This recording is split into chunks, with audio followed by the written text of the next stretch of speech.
Hey guys, today we'll be here understanding histogram and how it affects exposure in Photoshop. So let's get started.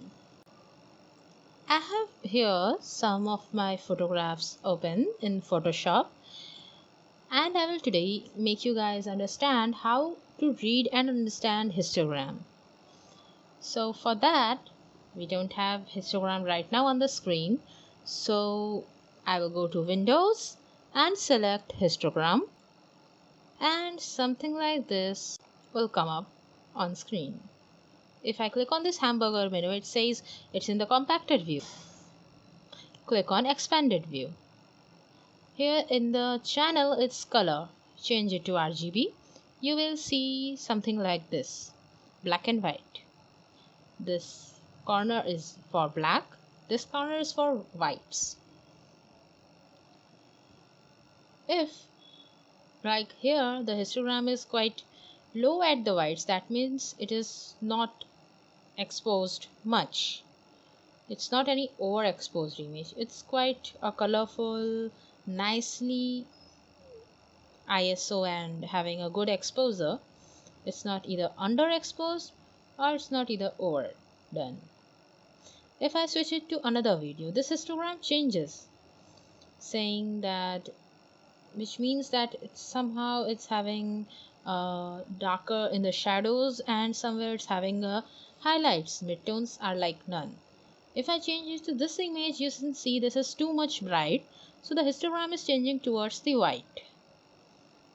And in my fourth photograph, you can see there is an underexposed and there is slightly over. So let's switch back to the previous photograph.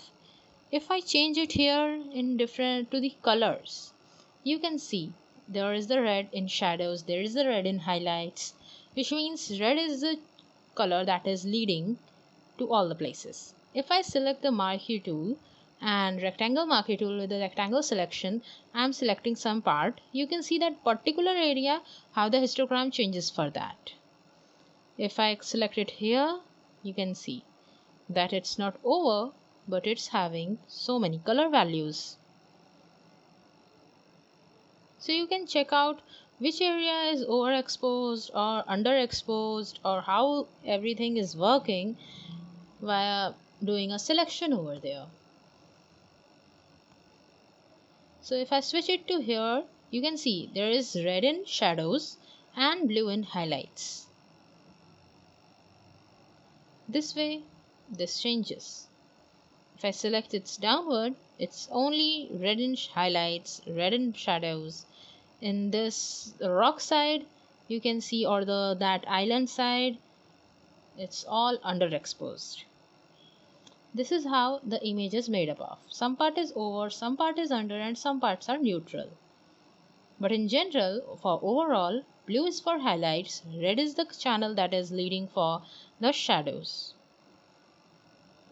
So this is a quite understanding of how our photographs are reacting and all are giving the data via Photoshop, and this is how we understand any image. You can go to different channels, particularly see how the blue is here. Its blue channel is overexposed, luminosity is quite okay, and in the greens it's under. So it's kind of that. I hope you guys will be able to understand the histogram and understand what it says for your own photographs further. If you like the content, do share it and please like and subscribe to my channel and hit the bell icon for update on the next video.